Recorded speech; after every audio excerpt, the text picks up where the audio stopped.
My name is Will Van Wig. If I didn't say so earlier, I am a certified credit union financial counselor. I've worked with CAFCU for coming up on 9 years in a few different departments.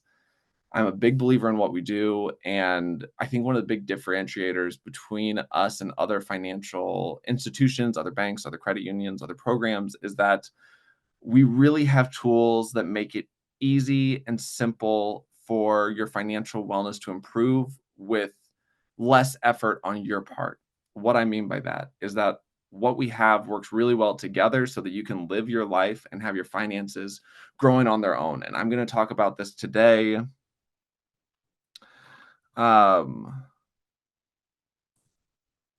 and I wanted to find my other screen, excuse me. There we go. And so, as we talk about these systems working together, we're going to talk about simple saving strategies. It is a big area of concern for many people. Last month, we talked about budgeting and talked about building savings into your budgeting. We're going to touch on that a little bit later, but today we're going to talk about savings a little more in depth and break down sort of what the issue has been. In the description of the session, here's what we said we would talk about. Discover simple strategies for building an emergency fund and saving for life's big and small moments. And we are going to learn how to create savings goals you can stick to even on a tight budget. I think the big word to focus on in this, and it matches a lot of what I said last month, is simple. That simplicity. Discover simple strategies, actions and steps we can put in place to make it easier for us to build our savings, to establish our savings so we can be prepared for the unexpected financial setbacks that occur or just the life milestones that happen. And so with this, with so many people interested in this topic, with all of these statistics the way they are, I was really trying to think about what's getting in the way of people saving because we all want to do it. What are the issues? What's coming up? And I found a few things that I wanted to highlight. Now, this was from this first quote is from a 2018 study from Cornell University, where it was a report on the individual's habits concerning earning money versus savings money. And so, what they found, what Adam K. Anderson, who co authored the report, found was that ultimately, our behaviors and our conditions have been established so that when we have the chance to put behaviors in place or to make or to prioritize within our decision making, we are putting more effort towards earning our money than towards saving it. And so there's this big stigma or misrepresentation of that. Oh, well, if you don't have savings, you must not work very hard, which is not actually the case. It's that people are working very hard. It's that there's some other obstacles taking place. So I wanted to address that first and foremost, that let's break down the stigma. It's not that you're not a hard worker if you don't have savings. It's just that we have been conditioned to work, and really focus on that earning. And then it's what we do in the aftermath that we are trying to develop today. But savings is a problem. As of June 2024, 27% of US adults have no emergency savings at all. This increases, I want to say, about 34% of adults have some emergency savings, but not enough to cover 1 month of expenses or that $1,000 setback. And so it's still about growing these as we have them. Another thing that's in the way of our savings as we're trying to say, okay, well, why haven't we been able to save, is inflation. This is a pretty obvious one, but this was from a 2025 Bankrate survey. 73% of Americans are saving less for emergency expenses due to all of these things associated with inflation. And this is, while it may constantly be a problem, this is up from 68% in 2024 from their last year surveys about emergency funds and preparedness. So this is a concern, and it's something that we have to look at within our budget, saying, okay, things being what they are, these financial realities outside of our control, how do we still address that while building our savings in? Because it is so crucial to develop that savings as we have it. And another thing that's in the way is looking at mindsets and habits. I know we touched on habits with the earnings versus savings, but this was from a 2020 Consumer Financial Protection Bureau report from the Office of Research about perceived financial preparedness, savings habits, and financial security. And what they found was that about 50% of consumers, and this is across the income spectrum, but across 50% of consumers who have less than they think they need in savings are less likely to report a habit of saving. And so if you feel like you have less, then you are less likely to build towards more. Or it's a 50-50 shot. I shouldn't say less likely. But this is a mindset. This is something that we may have internal beliefs that we are telling ourselves of like, oh, well, I don't have enough to save. I don't make enough to save. I've got all of these other priorities going on. And so it just becomes something that is further delayed. And again, this is something to address, just like inflation, saying, okay, recognizing I am at where I am at. How do I still build my savings to uh, grow where I need to? And so something I found that I think as we start to get into these next steps of, okay, let's build the savings then, knowing these things, how do we then overcome these obstacles and get set? And APA 2024 study, this was called A Glass Half Full of Money, Dispositional Optimism and Wealth Accumulation Across the Income Spectrum. I thought this was fascinating. We are talking about a general disposition here, not just optimism related to finances, but just generally feeling positive, having that positive outlook surrounding the future. But they said there's a positive association between this general optimism and savings, and it's consistently stronger among low income individuals. So, compared to that last stat, I just thought this was an interesting correlation that if you feel like you have less, you're less likely to save. But when you do have a general more positive, you're consistently stronger amongst those peers when developing that savings. And that optimism in general serves as a crucial psychological resource for maintaining goal directed behavior and building financial resilience. This is why we talk about financial wellness.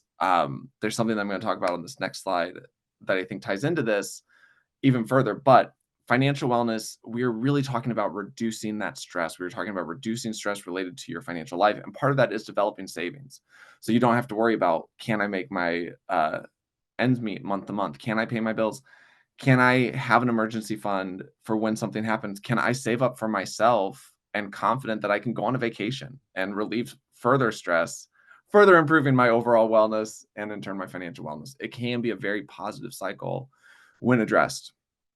So, all of this said, we know that there are things that have been obstacles in the past, developing from different areas. We really want to focus on what we can do, actionable steps. What are things we can do to beat the system? And so, another study from the Journal of Family and Economic Issues in 2020 about why do households lack emergency savings found three key predictors, three strong predictors of someone having an emergency account or emergency fund. One was just savings account ownership, period, which we're going to talk about each of these in detail. But the other was subjective financial knowledge. And the third was financial confidence. And that's where we talked about that optimism, that security with financial wellness is within that financial confidence. But we are going to break down each of these because if this is what it takes, then let's see what we can do to accomplish each of this. So with these predictors, savings account ownership, I think the big thing of this is that it takes this from being a thought or an idea, a wish of, hey, I'd like to have an emergency savings, and opening a savings account, having a dedicated place for it takes it from being a wish to that first step, really that intention of, I am not just thinking about it, I am going to set up an emergency savings. So if you do not have a place that is strictly dedicated to your savings, to an emergency savings, I would set that up.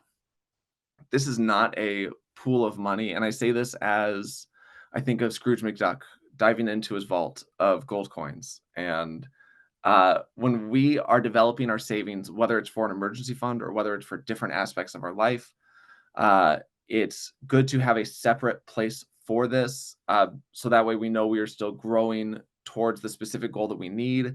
If I just create this general, oh, these are my general savings, and then a vacation comes up, but now I've got nothing for my emergency, right? And so I've pulled all my savings. So this is why it's so important to separate it. And that when we do have the savings, that it's not just hidden under a mattress. Yes, it is important to have cash on hand for an emergency, but your savings really should be in a financial institution like a credit union, like a bank, where accounts are insured, where they're protected. And so make sure that we are keeping it separate, putting it into a specific account, and that it's out of sight, out of mind. This is another thing. If we just have our money generally available to us, we are more likely to spend it. If we are able to move it into that separate account that we are not looking at every day, it is more likely to remain untouched and build. And with putting this money into an account, we are also starting to look at interest. So versus if I just kept under my mattress and I've got it and that's cool, but I'm missing out on an opportunity to earn even more money where we earn interest. When we earn simple interest, it is only on the principal. And when we earn compounding interest, and compounding interest is the big one, we are earning interest on the principal and that continued growing interest amount earned. So on the right-hand side here, I've got an example of if you started with an initial balance of $1,000, but then saved $100 each month. This is what this looks like after 10 years. This is at a 1% growth. And there are so many options that are better than that for high yield savings. And it also turns into, what if you saved more than $100 a month? How could this grow for you? And it's over time is a big thing as well. So this is over 10 years. This has almost earned you an extra $1,000 in interest just by being there. So really growing these things, developing them, time is your best friend when it comes to finances in general.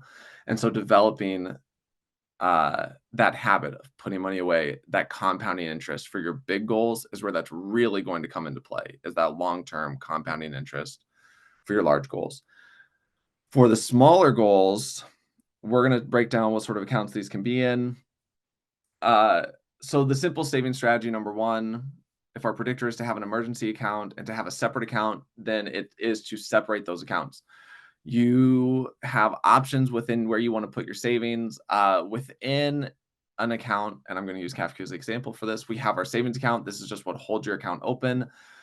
This is a $5 minimum balance starting March 3rd. And this is a great general place. If you are like, hey, I have Kafka, I just have a savings. This is just off to my side, my out of sight, out of mind account. Great.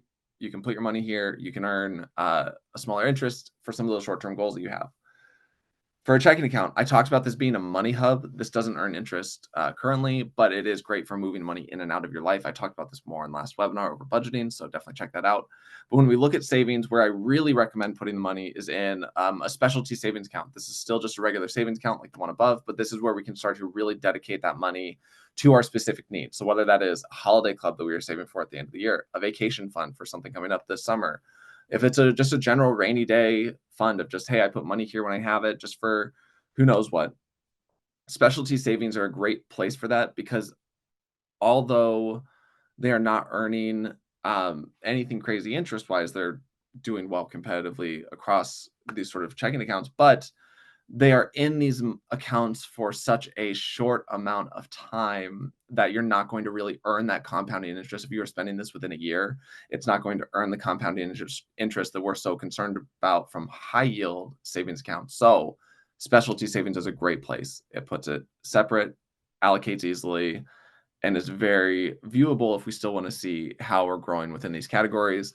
Money market is the next option up, and this is where you have a larger balance. In a money market, your accounts, your savings, your deposits are still available to you in the same fashion of the specialty savings. You can do about 6 withdrawals a month as per federal regulations. But with a money market, since it's a higher balance, you're earning a higher interest. It's a tiered savings account. So as that savings grows, once you reach that next threshold, you are earning more interest on that balance. But if you pull from there and you fall below one of those tiered amounts, you just go to the previous interest that you were earning. There's no penalties for moving up and down like that. And that's why it can be a great thing for the larger savings, or once you've built your savings balances up for midterm to long-term goals, money market or a share certificate, where it's not as accessible. You have to do a specific thing to close the account, to pull the funds, but you are going to earn even more interest than a money market because you're setting it aside for a longer period of time or a set period of time. We just started promotion on these for a 7-month and 11-month. So go check that out at cafq.org/earn. We've got some great competitive rates going on with that. But this is simple savings strategy number one, is really separate your savings accounts, set up that specific savings account for where you want it. And you're already beating one of these predictors at that point. Next thing we're looking at is subjective financial knowledge. So objective is just general financial literacy, just trying to learn everything about the things related to finances. When reality is, they found that subjective financial knowledge, so how these financial topics relate to you personally, um, are where you're going to find those real strong indicators of applying these things to your life. So having that account, having that subjective knowledge to know what you need from the account. And that's what we're trying to work on today here, of course. But if we are looking at this from a subjective point, I use the example of going on vacations. You could learn, okay, I just need to save an X amount of money to go on vacations, but you could learn about, okay, if I save up this amount prior, then I'm going to save this much on the interest charges that I would have used to just put it on a credit card. Or maybe I can do research into what specific credit card is going to earn me the most rewards, and I can still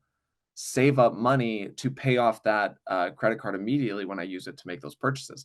There are different ways to develop this, but developing that knowledge is going to put you in the position to save the way you need to for that vacation, and save in the right ways based off time, based off your resources available to you. And when we look at this too as subjective financial knowledge, again, we can learn all of these different things, but we really want to find, how does this apply to you? What are your goals? And what are your priorities? Because if we're saving for a vacation and we don't have that emergency fund, as we're looking at where we're putting the savings, we have to say, okay, is this where I need it to be? And if it's not, again, knowing your situation, that subjective financial knowledge and how you need it to apply, it may seem very basic, but it does play a huge role. So really looking at your life and saying, what is going on? Not just that I want to save for an emergency fund, but what specific emergency fund am I trying to develop? And so strategy number 2 is just plan. Set up the savings account, separate them, plan how you're going to move money in and out of these accounts. This is an image from last month where I gave an example of a budget. And as you can see within there, it's in the budget plan under that second header of emergency fund, holiday fund, vacation fund. It is in our monthly ongoing ways to develop. And again, we do this plan. We say, what are our goals? If I am prioritizing certain things, I may look at where do I need to do some comparison cuts. And so that might be in my utilities and my services. Like maybe I can save money in my phone. I can change some of my extra purchases there. I can create this plan about what accounts am I going to save in. So if I'm doing the emergency fund, maybe my emergency fund is over $3,000 at this point. So maybe that's going into my money market, but for my holiday fund, vacation fund, okay, that I'm moving into my specialty shares. And I set that plan. Cool. Don't need to worry about it. And then do I have options, extra income options to save more towards that? And again, develop the plan towards this. To use a specific example, somebody in the registration asked about, how do I save $10,000 in 1 year? And so I'm breaking this down of, if I wanted to save $10,000 in 1 year, and again, we're just making this plan, that would be $833 a month or $384 a paycheck on a biweekly schedule. This is like $4 less technically than 10,000, but if you're able to save $10,000 in a year, then I'm confident that you can find $4 at the end of it all. So when we're making this plan, I can say, okay, here's the specific numbers if I wanted to break this down on a monthly cycle or a paycheck cycle. And then I would say, okay, how much money do I just have available based off my budget? How much money could we find elsewhere within the budget? Those are the comparison costs. What actions are we taking to keep it on track? So are we pulling the money ourselves? Are we just trying to find the savings and just continue manually doing it? Are we automating it?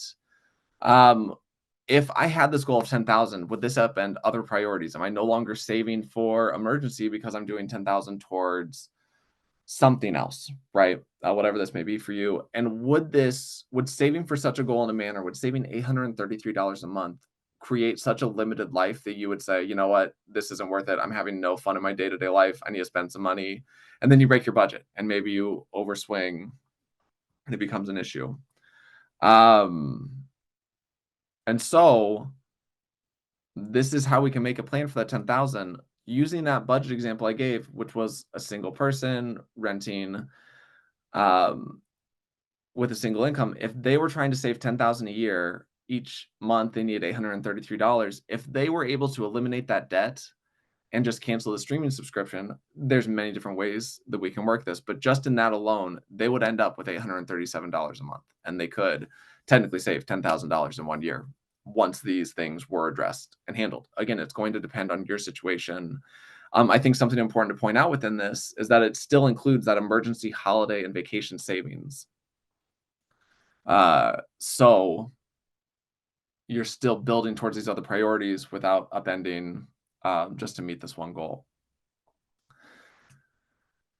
The other predictor, financial confidence. And so confidence is this feeling that you can trust yourself and your abilities and that you can handle challenges. And I'm going to say, don't trust yourself. And I'm going to show you how you can healthily not trust yourself in this next strategy. But really knowing that you have something in place and that you're confident in this plan that you just created, it's going to give you that strength you need to then continue on with that habit.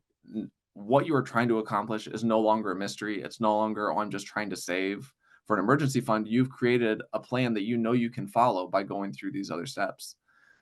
And savings is an adaptive behavior. This is something that we are trying to develop just for our general survival. They view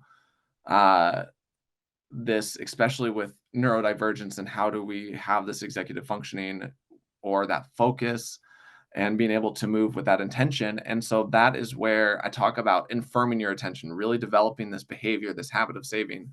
And that's a great way to do this is with prioritizing your purchases. And so when you are out shopping and you're looking, asking yourself the question of, is this item needed? Could I wait tomorrow, 2 days, a week, a month? And how does this move me against my goal of saving for this? Would this money better be going towards that goal?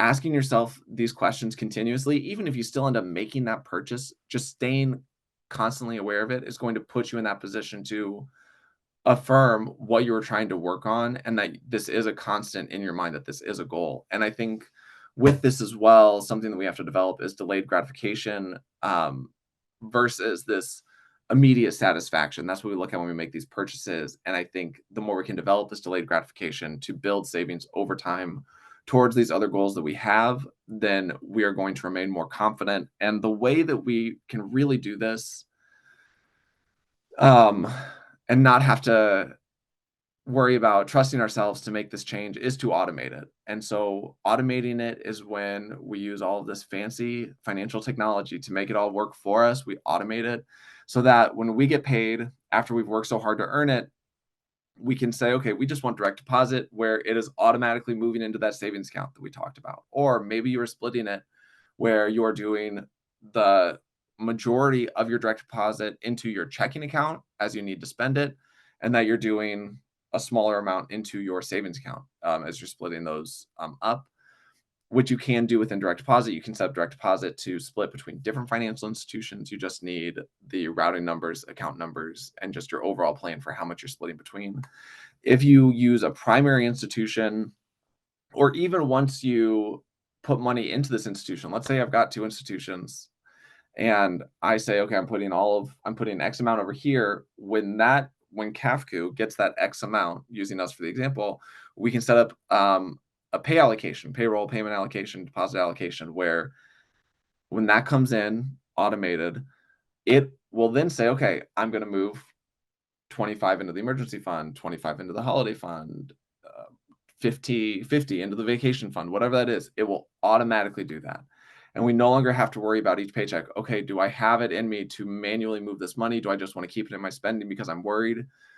When we set this up, because we're following the plan, it takes care of it for us, and we don't have to think about it, worry about it. It makes it so much easier. And you can apply this not just to developing your savings, but also to your debts and also to your bill pay, to which I say, why wait for the due date? If you know when the payments are coming in, make the payment and then move on, as long as there's no penalty for paying early. For setting up an emergency fund, following those steps that we just had This is where it breaks down. We open that specialty share account from an emergency fund. We set up that payment allocation to automatically deposit the amount that works for your specific budget each paycheck. I do have a budget template within the resources, so check that out as you're trying to figure out how much you can save. I recommend you start small. You build your balance to 400. That's the most common statistic of people don't have any emergency savings to cover a $400 emergency. From the 400, you build balance to 1,000. By starting smaller, instead of saying, okay, we're trying to save 6 months of an emergency fund, this becomes a specific amount that you can plan, build towards, and still grow. And it makes it seem more achievable, attainable. And then as far as a timeline on how fast to do all of this just depends on your own preference. Um, you're going to build the balance from $1,000 to 1 month of your expenses. We're going to move it to a money market account once we get to that next tier to start earning more interest. And then we're continuing on to build the balance to 3 to 6 months. These are simple strategic steps. We can find savings in our everyday life, just in our spending usually, or just in our budgeting decisions, which we can break down. And this is how we can build this and where to save this to really make it available for us as we need it. And so, simple saving strategies, final thoughts, really work on developing that patience, really work on breaking down the steps, even amongst these individual steps, really try to parse it out. What do I need to accomplish next to get to this point I'm trying to go? Really saving for yourself. You are worth saving for your life and your joy and your freedom. If all we are doing is working and not having anything to show, then I think it would have a strenuous impact on that financial wellness, which should be a focus saying, how do I feel good and reduce my stress surrounding these things? And that's why, saving for yourself is a priority, because when you reduce that stress, you are going to find the positive impacts bleed into your everyday life. If you want to talk to somebody about all of this stuff, as I said, we have free coaching available, Money Compass program. This is for anybody, not just our members. If you're one of our partner company employees, please set up these times free, unlimited, secure. They're going to share more resources and they're going to help you with whatever you're trying to achieve. And so that is what I have. We are right at that 30 minutes. Let me do something real fast so I can see. I know that's a lot of information over a short amount of time. So if anyone has questions for what we just talked about today, again, everything is going to be available afterwards. We're going to email the recording, the slide deck, all these fun things. But if there are other questions related to this topic, I am happy to answer those now. Otherwise, thank you so much for joining us today. Please remember to fill out that survey to let me know what you want to learn about, what could be better. Next month, we are talking about defeating debt. So I hope you can join us for that, which a link to register there in the resources section of Zoom. You can go to cafq.org/webinars and find next month's session. You can also find that budgeting template that I shared in resources. And you can schedule one-on-ones right from there as well. We've really made that a good hub for you all. Okay. Any questions though? Anything that anyone would like to know? Good, good, good. Otherwise, I'm going to go ahead and end the session. And if there are other questions, you can let me know in the survey. You can email financialwellness@cafq.org.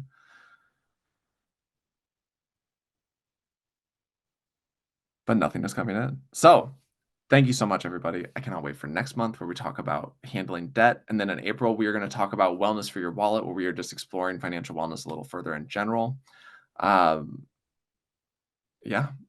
I appreciate you all being here. 30 minutes talking about simple saving strategies. If you do join us next month, let me know if you've been able to set up any of these steps or how you've been able to move this forward in your own life. But otherwise, I hope you have a great rest of your week. Here's a question. How can we access previously recorded session? If you go to cafq.org/webinars, and you'll see this for this session too, once the recording is finished, that when you click on that first link, so it'll say beginning to budget, and it will have that link will go directly to the recording. That's not anything you need to register for. It will just pop up automatically, as will this one. But otherwise, again, this seems to be everything. Thank you so much. And I look forward to speaking to you all again.